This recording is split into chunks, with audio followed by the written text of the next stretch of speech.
What's on, ladies and gentlemen? My name's Ross, I like games, and today we need to talk about the deck that just went and won Japan Nationals. It was a deck, and I think I can say this super clearly. Nobody thought Uta was going to win Japan Nationals. Uta's been a decent deck since it released. It has been a decent fringe deck that has seen some success, especially in smaller tournaments. It has been out there. It is a viable deck. Did anyone actually believe Uta was going to win Japan Nationals, bearing in mind it wasn't winning any of the qualifiers earlier? Yeah. Also, this could actually present a legitimate problem, especially in the West. We'll talk about that as we go through. But we start off with Uta. And Uta is not a particularly exciting leader, but it's a good one. Mono green film leader. Don X1, when attacking, once per turn, look at the top card of your deck, and if it's a film card, you put it in your hand, you put the rest to the bottom of your deck. So basically, if you play a full film deck, it's just draw one every turn. And it's nothing more than that. You're just drawing a card every turn. But you know what?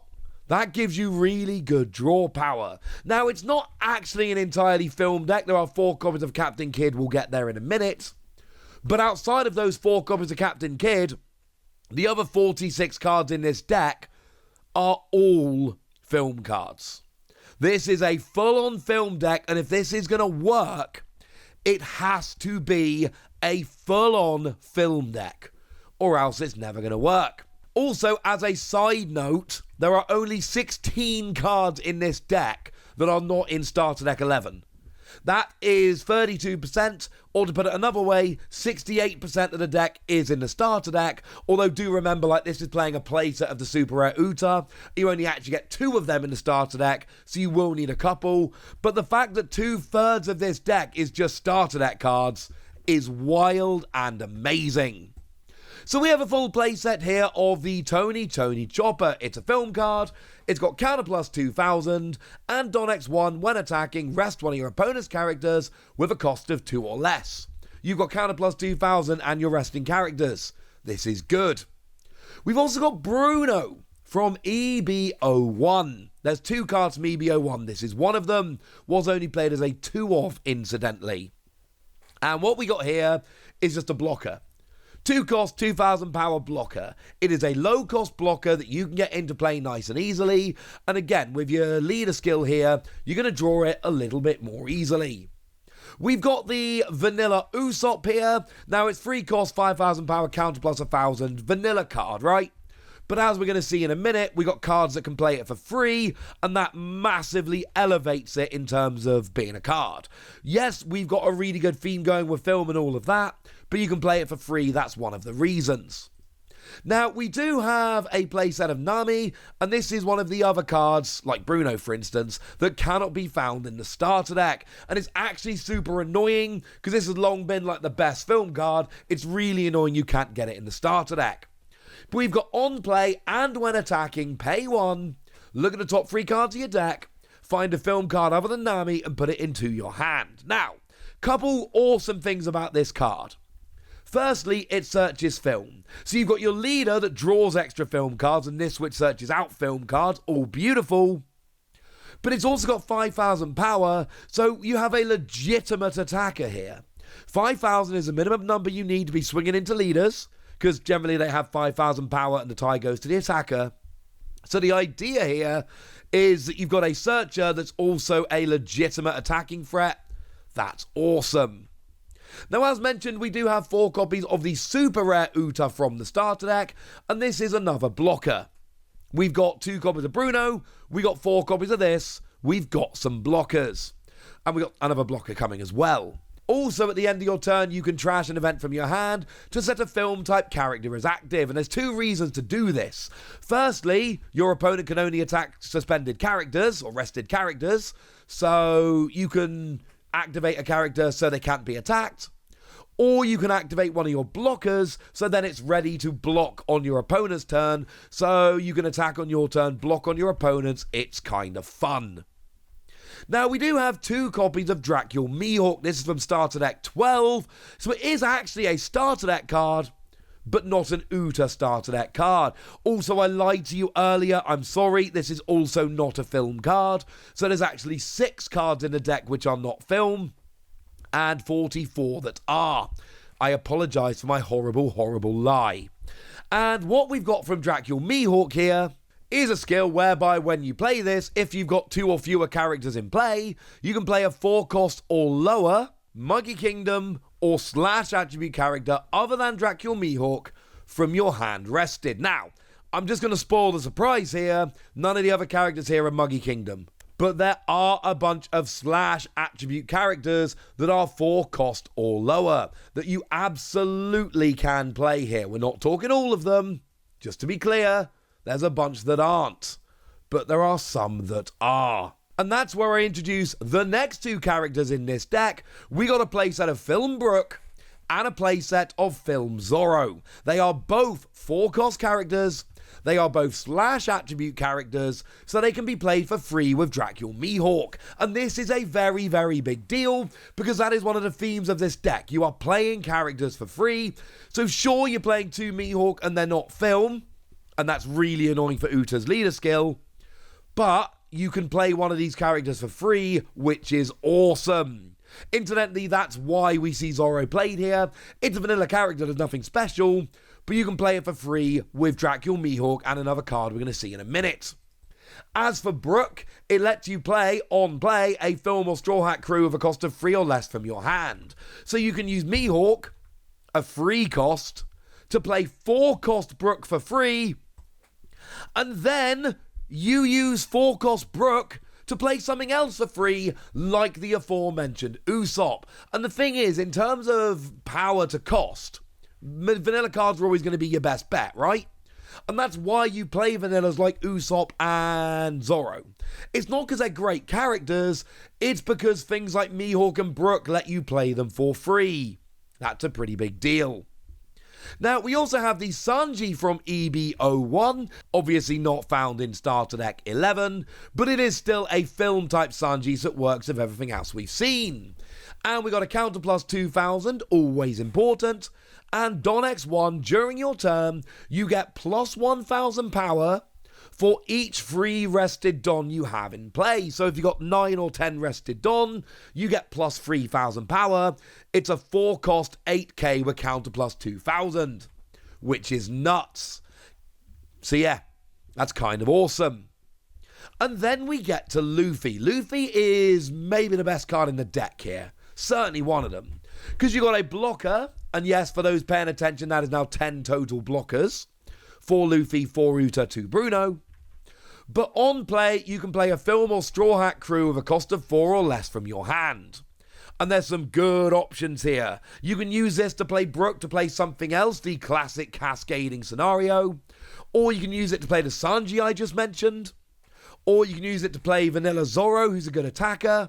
There are a bunch of different options. And as I keep saying throughout this video, I'm showing you which are the ones that aren't film type. So this is pretty gosh darned ridiculous. The fact that there are multiple different ways to cascade characters and play free at the same time. And remember, Uta is drawing you cards. Nami is searching out film characters, so this whole cascading free characters into play at once, way easier than you might expect, given the extra draw that you've got in the deck. And then we got 4 copies of Kid, like I mentioned earlier. Kid and your 2 copies of Mihawk. Those are the 6 cards in the deck, 4 Kid, 2 Mihawk, that are not film cards. They're annoying for your leader, not so much for Nami, because Nami looks at the top 3 cards. You're almost always going to get a hit with Nami. But this will annoy you sometimes when you hit this with your leader. It's too good not to play. 8 cost 8,000 power makes it the biggest, baddest character in the deck. But also, Don X1 on your opponent's turn, if this character is rested, your opponent cannot attack any card other than the character Captain Eustace Kid. Now that's really important, because you've got stuff like Nami that are going to be sitting in play and searching out your characters. You want to keep Nami in play turn after turn, so you can search out your film and do that big cascading thing. Captain Kid will help.